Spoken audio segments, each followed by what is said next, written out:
Good day, my dear professional students. You're welcome to our past questions series on financial reporting.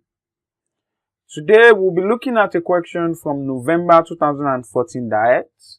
And this question is on presentation of financial statements, that is IAS 1.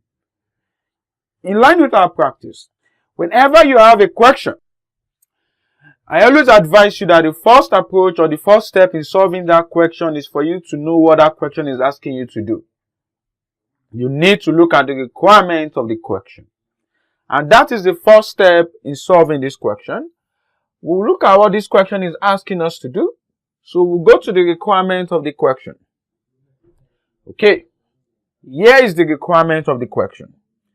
And the first requirement is requirement A, which says that we should identify any four of the cost items that are excluded in the valuation of inventories under IAS 2, 4 marks.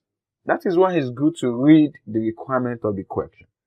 So you can quickly do this one and get 4 marks. Okay? So now, what are the cost items that are excluded in the valuation of inventories?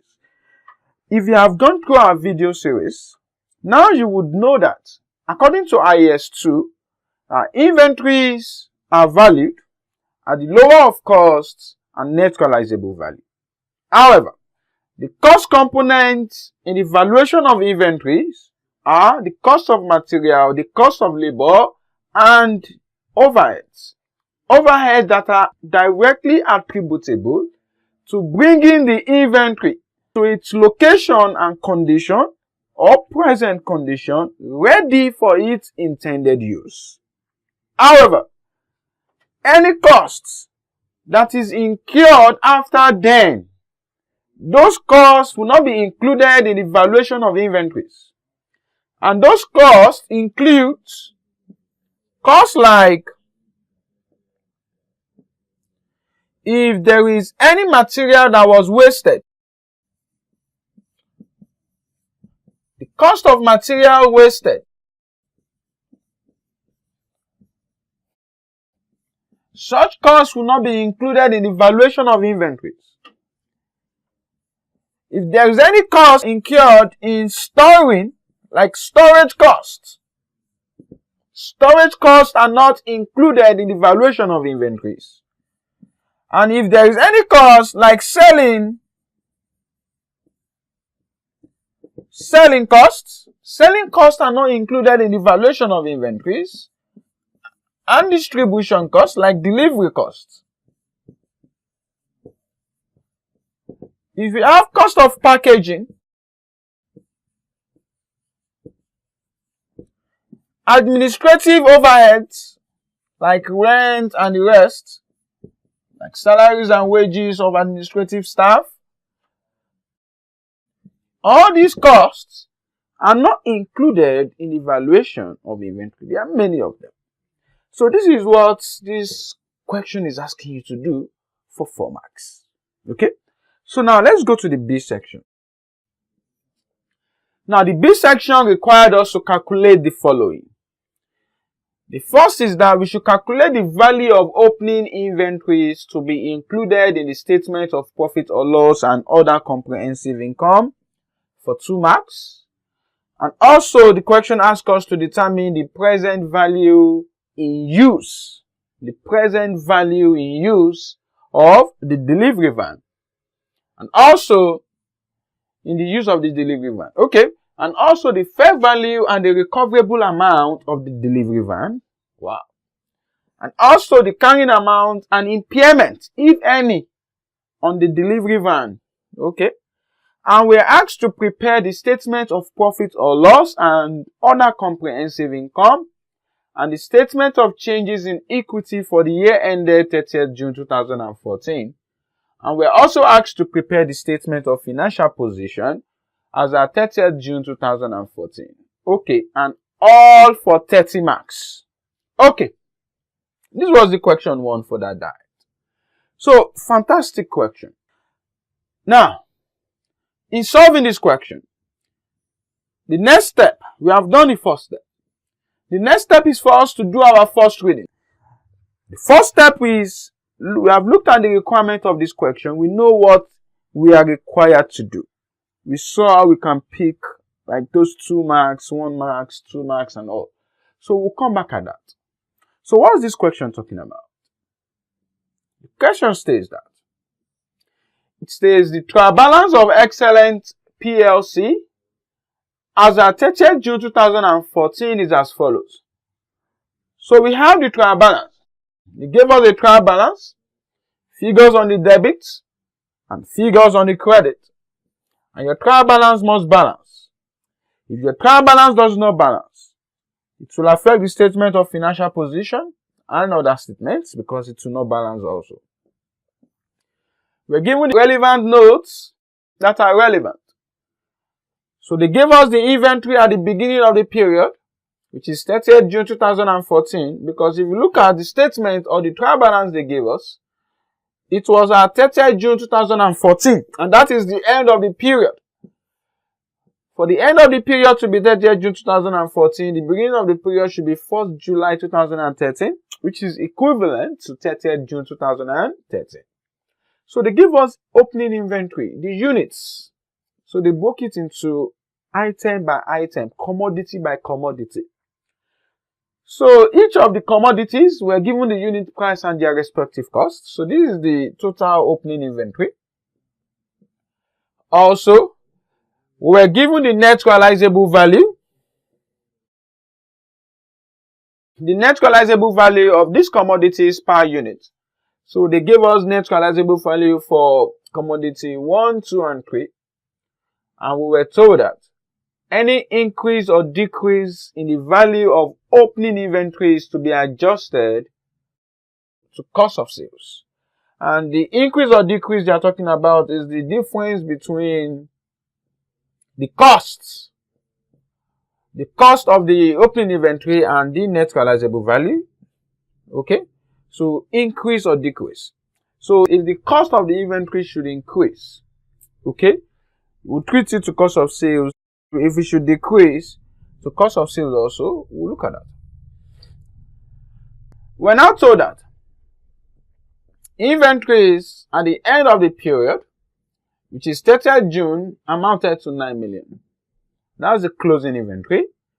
So we're given prepaid salaries as 10 million. We're now told that included in the plant and machinery maintenance cost was depreciation. Depreciation should not be in plant and machinery maintenance cost. Note 5 states that the allowances for receivable are no longer required. And the outstanding 10% loan note was paid on 30th June 2014. And this has not been accounted for. He now told us that the fair value of goods, that is, the inventories, is 40 million at the year end. We're now told that the value in use of delivery van for the year 30th June 2014 is 31 million. Prevailing market interest rate is 21% per annum, and the discounting factor is 0.8264. Perfect. We're now told that the fair value of the delivery van at an arm's length transaction as at 30th June 2014 was 28 million, and the cost to sell is 2 million. We're told that all non-current assets were depreciated at 10% per annum on reducing balance basis, and we're given the current tax provision for the year is 165 million. Okay. Now we have read through the question. So, but the way this question is structured, they didn't just ask us to prepare the statement of profit or loss or the statement of financial position. There are some marks we can pick. Like the first free mark here I can see here is the value of the opening inventory to be included in the statement of profit or loss and other comprehensive income. But the value of opening inventory ordinarily, the inventory you see in the trial balance should be the inventory at the beginning. And if you look at it here, as presented in the trial balance is the cost, because they gave us a breakdown here in note 1, right? And they gave us the net realizable value. And they said any increase or decrease in value of opening inventory is to be adjusted to cost of sales. So we'll see if there's an increase or a decrease in the value of opening inventory. So now let's look at it. So the first 2 marks, let's quickly get out 2 marks. Yeah, the value of opening inventory. So that is B1. Value of opening inventory.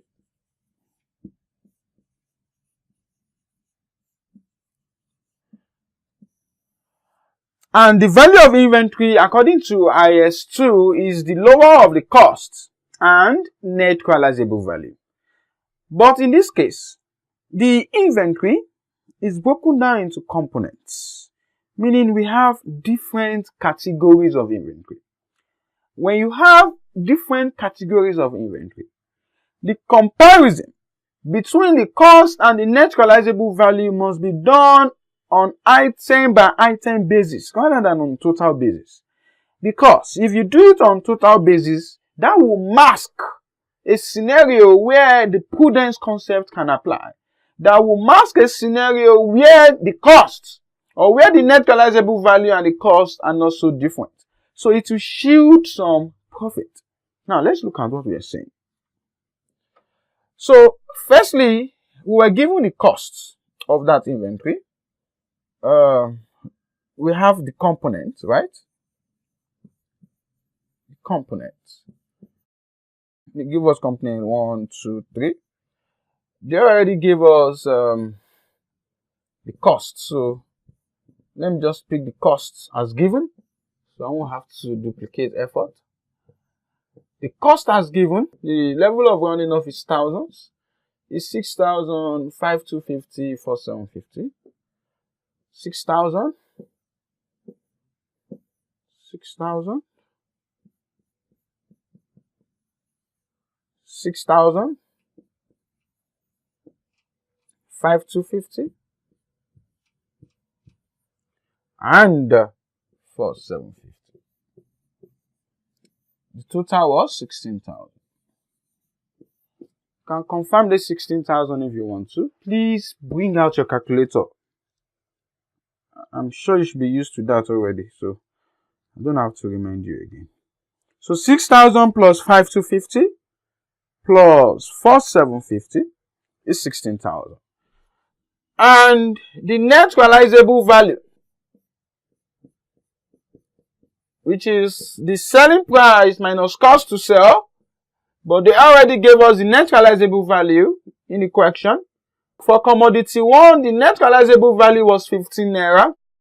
So if you do 15 naira multiplied by 300, punch your calculator please. That gives me 4,500. So I will have it here as 4,500. Also, the next item is commodity 2, which is 20 naira. If you do 20 naira multiplied by 350, that gives me 7,000. That gives me 7,000. So I will have here 7,000. Commodity 3, which is 8 naira. 8 naira multiplied by 475, that gives me 3,800. It gives me 3,800. So let's sum these three together. That will be 4,500 plus 7,000 plus 3,800. That gives me 15,300. Now, if you say the value of inventory is the lower of the net realizable value and the cost, and you say it's 15,300, you are very wrong. Because this inventory is componentized. It has different categories. They are different. It's like an entity that is selling laptops, that is also selling chairs, that is also selling, let's say, printers, that is also selling phones, these are different categories. So when you want to do their valuation, you do their valuation separately. Therefore, in doing comparison of cost and net realizable value, you won't compare the total. You will compare them item by item. So you have to do separately.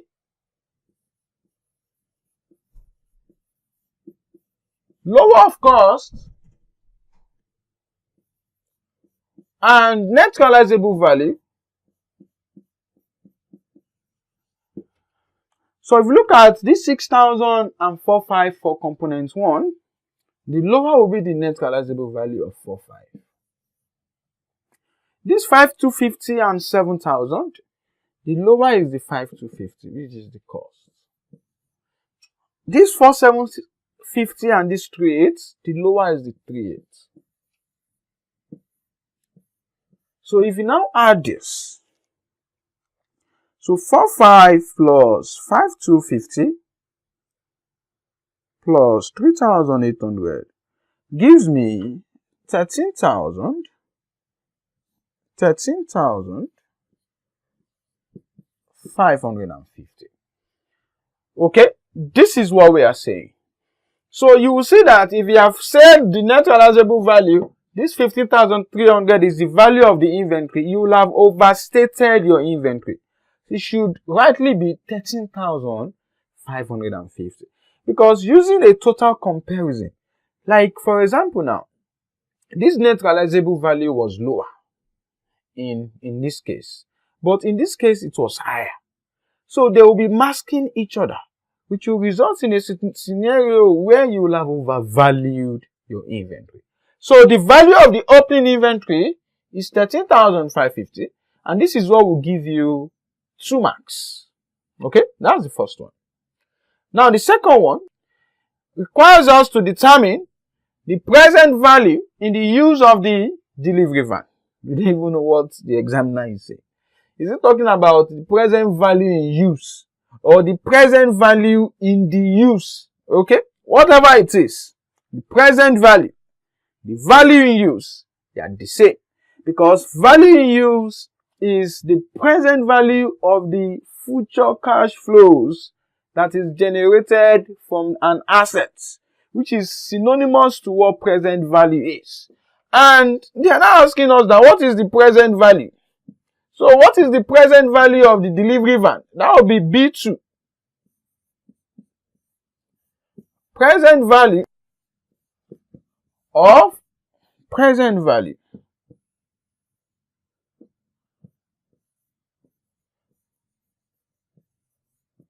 delivery van.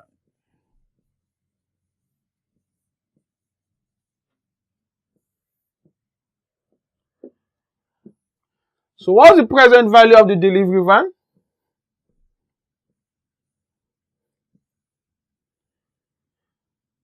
Okay, let me go to my notes.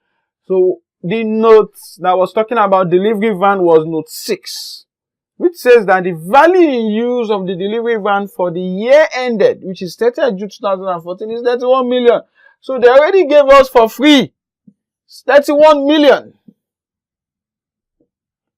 So it is 31 million. 1 marks without doing anything. Just knowing that present value is synonymous to value in use. So that is done. We have picked that point. Now, the third one. The third one states that the fair value, that we should also determine the fair value as well as the recoverable amount of the delivery van. Now, what's the fair value? The fair value of the delivery van and the recoverable amount of the delivery van. Okay, we'll go to the notes.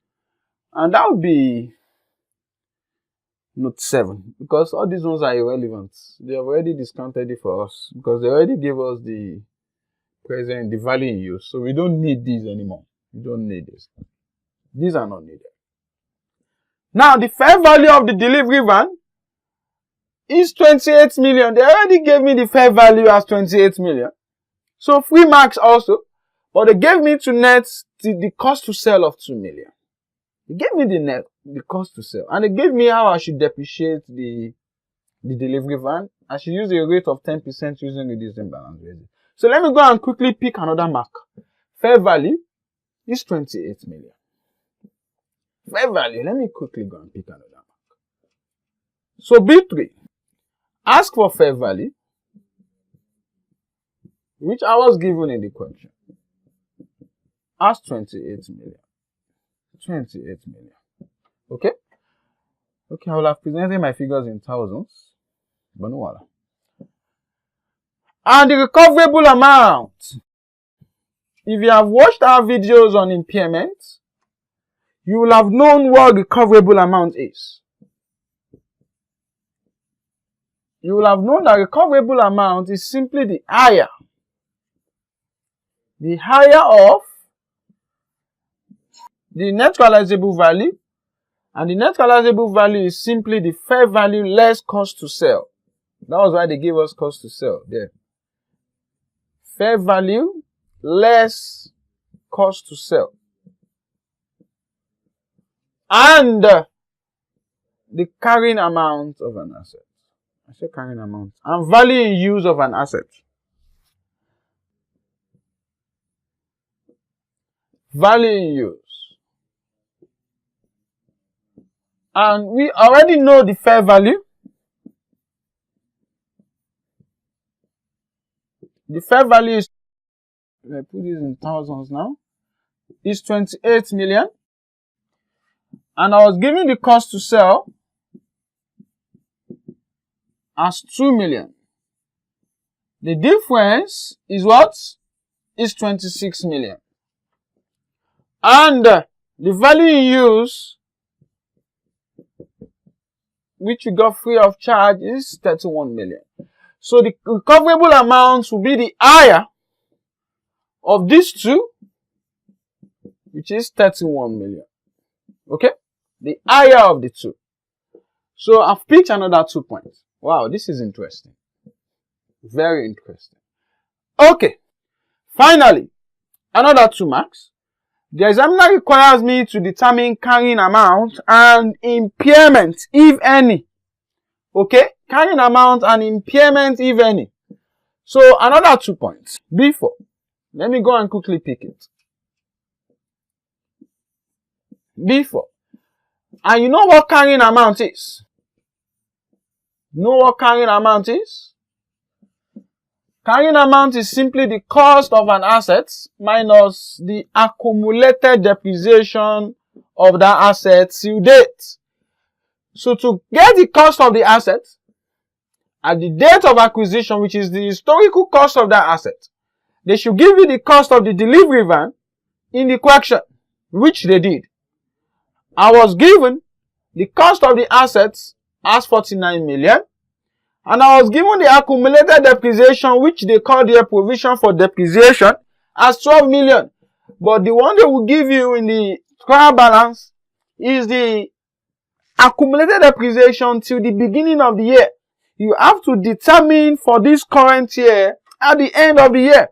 So we know 49 million and we know 12 million. So let me go and have that first. And I'm approaching getting marks. So the cost is 49 million. The cost is what? Is 49 million. And the accumulated depreciation, I know till 30 June 2013. And it's 12 million. So what I need now is the charge for the year. Is the what? It is the charge for the year. And for the delivery van, they said the depreciation rate is 10% on a reducing balance basis. And a reducing balance basis means that it will be the rate on the carrying amount at the beginning of the period. And the carrying amount at the beginning of the period will be 49,000 minus 12,000. And that gives me 37,000. So 10% of 37,000 is simply 3,700. So if I get this, which is 49,000 minus 12,000 minus 3,700, gives me 33,300. 33,300. And that is my carrying amount. And I'm asked to determine impairment. And impairment will arise whenever the carrying amount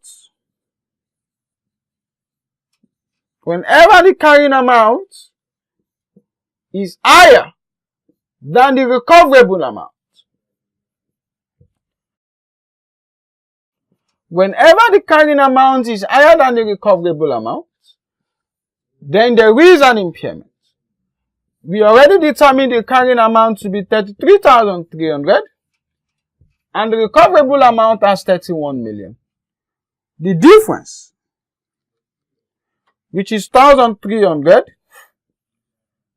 is the impairment. And when there is an impairment, you need to deduct the value of the assets with that impairment, so that you reduce it to its recoverable amount, which is 31 million. And this will be the amount that will be recognized for the delivery van in the statement of financial position. So we have picked points. We have picked too many points. Now, so we are through with the bill. The sixth section is where we are required to prepare the statement of profit or loss and other comprehensive income and the statement of changes in equity. That we will do in the next video. Thank you very much. See you in the next video.